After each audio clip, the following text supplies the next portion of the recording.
Marcos capítulos 4 al 6. Lo esencial es invisible a los ojos. Esto es una frase que nunca se me olvidará del libro del Principito, porque en mi caso, para mí lo esencial es el amor. Y el amor nunca se puede medir. Puedes demostrar a alguien que lo quieres con diferentes formas, pero nunca vas a poder sacar el amor y decir, mira, el amor mide esto, el amor que te tengo pesa estos kilos. Es imposible. Y esto es lo esencial, lo que es invisible a los ojos. Y hablando de cosas que no podemos ver, pero sí que están, es el proceso de, en este caso, Jesús habla con parábolas y habla del campo, habla de sembrar, habla de semillas. Y una de ellas me impactó, que fue la de la semilla, que crece por sí sola. Es una parábola muy simple, donde lo único que dice es, sin que el hombre que siembra el grano en la tierra sepa cómo, el grano brota y crece. Es decir, el hombre de lo que se encarga es de plantar una semilla, tú te encargas de plantar una semilla y a lo mejor te levantas el día siguiente, tal vez tan pronto no, pero en unos días ya ha crecido esa semilla. No sabes cómo, pero ahí está. Y eso es un misterio. Entonces, aquí ya se van viendo cosas y es que el hombre tiene que poner de su parte para sembrar esa semilla. Y Dios, en este caso, lo que quería estar enseñando Jesús, es quien hace que esa semilla vaya creciendo sin que tú sepas cómo. Esto es un misterio.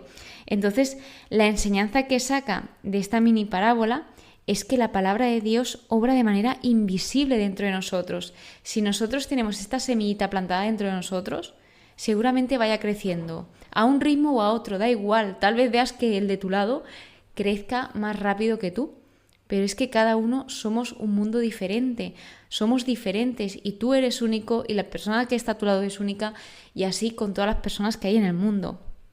Este capítulo 4 empezaba con la parábola del sembrador, donde había mucha gente reunida en torno a Jesús. Y él les enseñaba muchas cosas por medio de parábolas, que la idea de las parábolas era la de establecer una verdad espiritual de lado con una verdad diaria de la vida. Es decir, algo que la gente estuviese familiarizada con ello. Entonces, en este caso era pues el sembrar, las semillas, el trabajo en el campo. Y habla de que al sembrar, un sembrador, pues una parte cayó a lo largo del camino, las aves se comieron esas semillas, otra parte cayó en terreno pedregoso, se secó, otra parte cayó entre abrojos, no dio fruto, y por último, una parte de esta siembra cayó en tierra buena, y estas sí que dieron fruto.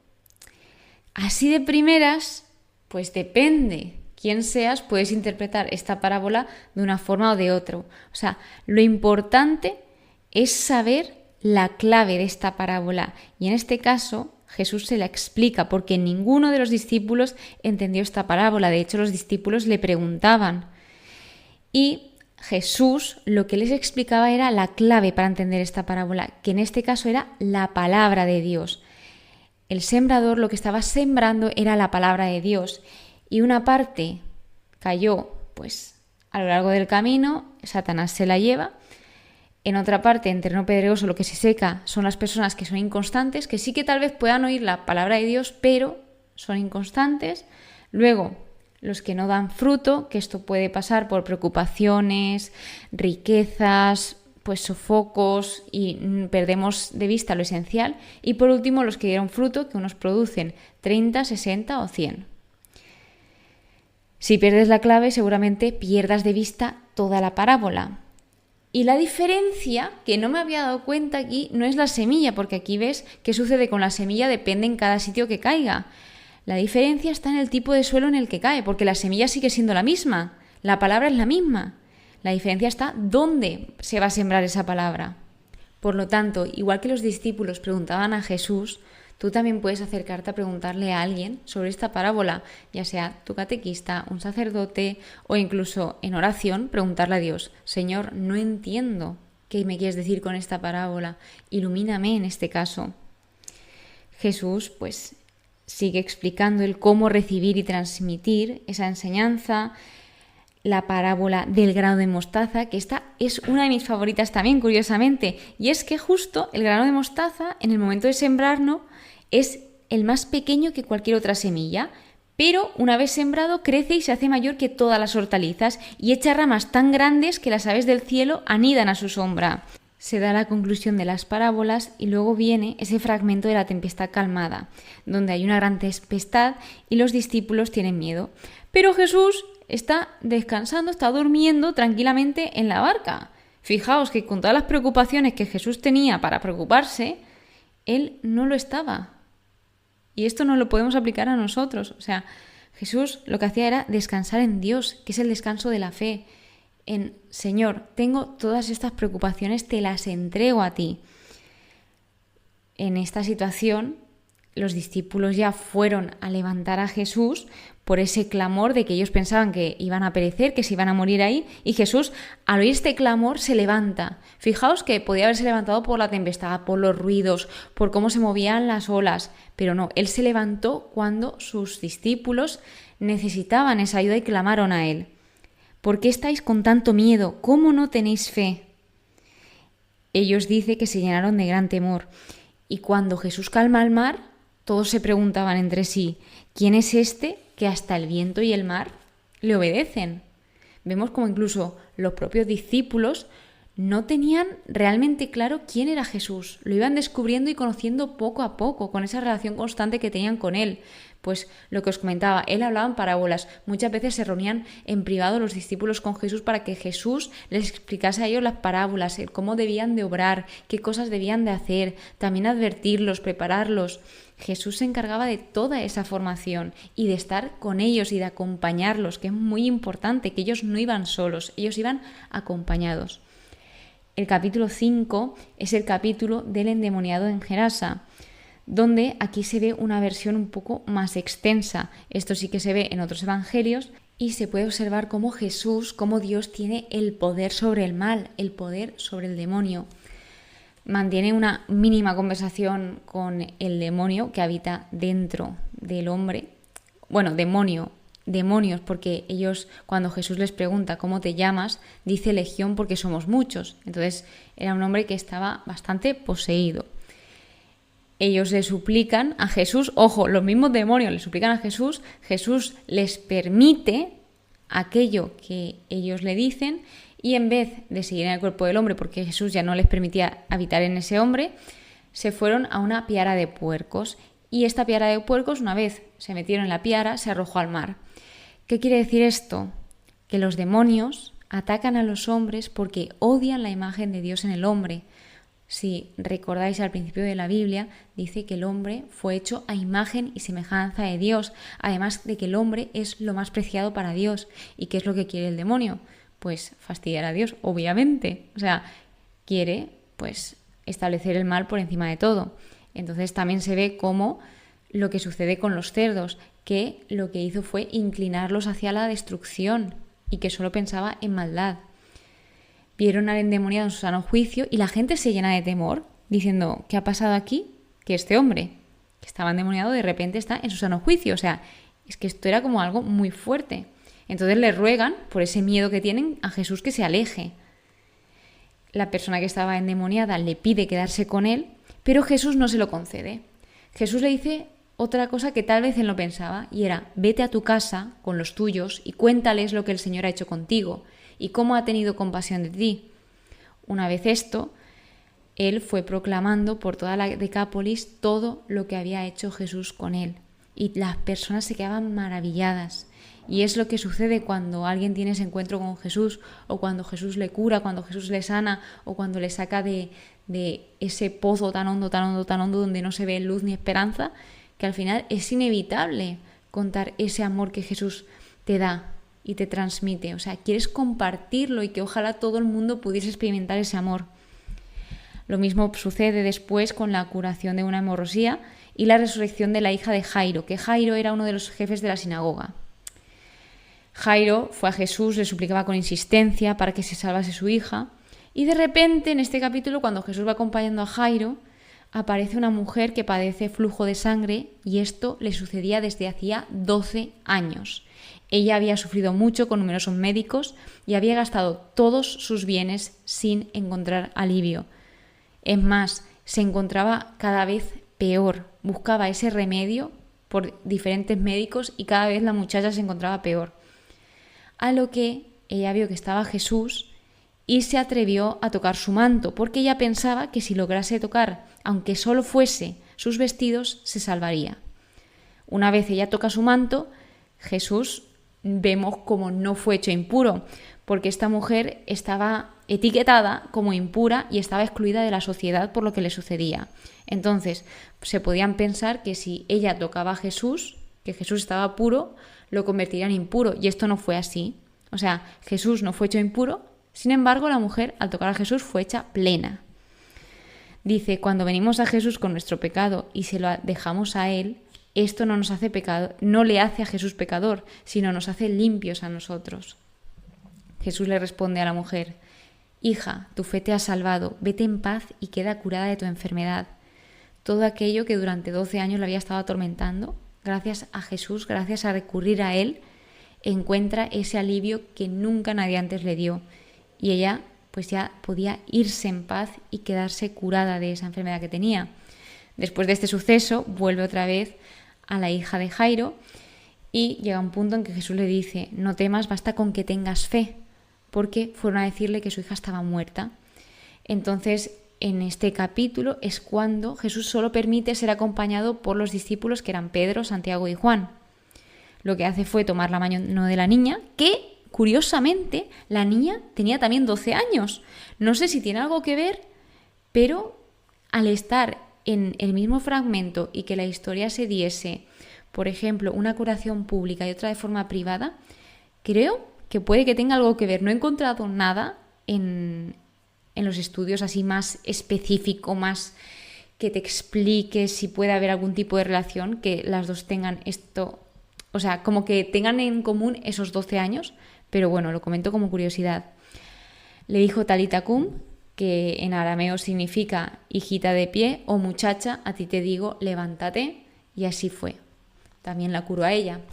Por último, el capítulo 6, Jesús visita Nazaret, donde los oyentes en un primer momento estaban favorables a Jesús, aquellos que estaban favorables a Jesús se vuelven hostiles. Nazaret era, por así decirlo, la patria de Jesús. Entonces la multitud seguía quedándose maravillada al oírle, le preguntaba. También otros se preguntaban, ¿no es este el carpintero, el hijo de María y hermano de Santiago, José, Judas y Simón? Claro, no les cuadraba todo lo que había sucedido porque él se había ido siendo carpintero y de repente vuelve como maestro. O sea, esto no les cabía en la cabeza. Y Jesús les dice, un profeta solo carece de prestigio en su patria, entre sus parientes y en su casa. Jesús se quedó asombrado de su falta de fe. Esto está escrito literalmente, que Jesús se sorprendía de la falta de fe que había allí en Nazaret. Continúa con la misión de los 12, donde Jesús recorría los pueblos enseñando, es decir, Jesús no se quedaba quieto. Jesús no decía, venga, pues ya que se haga la voluntad de Dios y que vayan sucediendo las cosas como tengan que suceder, sino Jesús se movía. O sea, es a lo que estamos llamados, a movernos, a no quedarnos quietos. Él escogió a 12 discípulos, los fue enviando de 2 en 2 y les ordenó que nada tomasen para el camino a excepción de un bastón y unas sandalias, que esto lo que simbolizaba, lo que evocaban, eran la disposición de marcha, de estar en acción. Si no os acogen y os escuchan, sacudid el polvo de la planta de vuestros pies como testimonio contra ellos. Los discípulos iban predicando a la gente la conversión, iban proclamándoles a la gente la conversión. Expulsaban a muchos demonios y curaban a muchos enfermos ungiéndolos con aceite. Aquí, luego es cuando Herodes se entera de todo esto, de lo que hacían los discípulos, y le preguntaba a las personas que quién era Jesús. Unos les decían que era Juan el Bautista, que había resucitado, que esto también lo pensaba él mismo, lo pensaba Herodes, decía, seguro que es Juan que ha resucitado. Luego otras personas decían que era Elías, otras personas decían que era un profeta. De repente aparece la muerte del Bautista, de Juan el Bautista, donde Herodías, que era la mujer de Herodes, pero no era la mujer de Herodes así de primera, sino Herodías era la mujer del hermano de Herodes. Lo que pasa es que Herodes va y la toma por esposa, aun siendo la mujer de su hermano. Entonces Juan lo que hacía era decirle la verdad y decirle que eso no era lícito. Herodías por eso se lo quería cargar, que era la mujer de Herodes en ese momento. No podía porque Herodes temía a Juan. Y también lo tenía como hombre justo y santo. Herodes lo protegía. Y es más, a Herodes le escuchaba, es decir, Herodes escuchaba con gusto a Juan. Le gustaba escuchar a Juan. Llega el cumpleaños de Herodes, él hace una promesa precipitada a la hija de Herodías. Ella, cuando Herodes le promete lo que ella quiera, le pregunta a su madre, y la madre lo que dice es la cabeza de Juan el Bautista. Aquí es donde Herodes se entristece mucho, que usa la misma expresión a la hora de entristecerse mucho, esta línea, a la vez que cuando se describe la agonía de Jesús en Getsemaní, pues se usa la misma expresión.